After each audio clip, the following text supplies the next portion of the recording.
Bismillahirrahmanirrahim. Assalamualaikum warahmatullahi wabarakatuh. Perkenalkan, nama saya Sari Nurudianti, mahasiswa Prodi PAI semester 6 di Universitas Islam Depok Al-Karimiyah. Dalam video kali ini, saya akan menjelaskan mengenai kebijakan desentralisasi pendidikan. Pengertian kebijakan desentralisasi dalam pendidikan. Pengertiannya adalah proses penyerahan wewenang pemerintahan oleh pemerintah kepada daerah otonomi untuk mengatur dan mengurus urusan pemerintahan dalam sistem pendidikan. Berikutnya ada tujuan utama desentralisasi pendidikan. Yang pertama, untuk meningkatkan efisiensi dan inovasi, yaitu dengan memberikan kewenangan lebih besar kepada pemerintah daerah dan sekolah. Desentralisasi pendidikan dapat meningkatkan efisiensi penggunaan sumber daya dan mempromosikan inovasi dalam pendidikan. Lalu tujuan yang kedua, mendorong demokratisasi dan partisipasi masyarakat, yaitu desentralisasi pendidikan memungkinkan masyarakat untuk berpartisipasi lebih aktif dalam pengembangan pendidikan dan meningkatkan transparansi dalam pengelolaan pendidikan. Selanjutnya ada ruang lingkup desentralisasi pendidikan. Ruang lingkup yang pertama ada manajemen berbasis sekolah, yaitu penyelenggaraan pendidikan dikelola langsung oleh sekolah. Maksudnya yaitu dengan memberikan fleksibilitas dalam pengelolaan sumber daya dan pengambilan keputusan. Lalu ruang lingkup yang kedua ada pengurangan birokrasi pusat, yaitu pemerintah pusat mengurangi peranannya dalam pengelolaan pendidikan.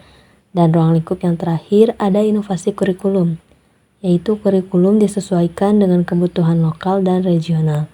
Kelebihan desentralisasi pendidikan antara lain, yang pertama, meningkatkan efisiensi. Maksudnya adalah desentralisasi pendidikan dapat meningkatkan efisiensi penggunaan sumber daya dengan memberikan fleksibilitas kepada pemerintah daerah dan sekolah untuk mengelola sumber daya yang ada. Yang kedua, meningkatkan partisipasi masyarakat. Maksudnya adalah desentralisasi pendidikan dapat meningkatkan partisipasi masyarakat dan orang tua siswa dalam proses pengambilan keputusan di sekolah. Dan kelebihan yang terakhir ada meningkatkan inovasi. Maksudnya adalah desentralisasi pendidikan dapat meningkatkan inovasi dalam pendidikan dengan memberikan kebebasan kepada pemerintah daerah dan sekolah untuk mengembangkan program-program pendidikan yang sesuai dengan kebutuhan lokal. Pembahasan yang terakhir mengenai kekurangan desentralisasi pendidikan. Yang pertama, ada keterbatasan kapasitas, yaitu daerah mungkin tidak memiliki kapasitas dan kemampuan yang memadai untuk mengelola pendidikan secara efektif. Lalu, kekurangan yang kedua ada di biaya yang tinggi. Desentralisasi pendidikan dapat meningkatkan biaya pendidikan karena setiap daerah harus mengelola pendidikan secara mandiri.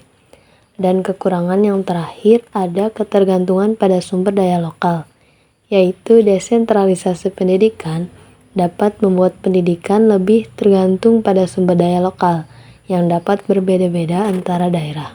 Mungkin ini saja yang dapat saya sampaikan, kurang dan lebihnya mohon maaf. Wassalamualaikum warahmatullahi wabarakatuh.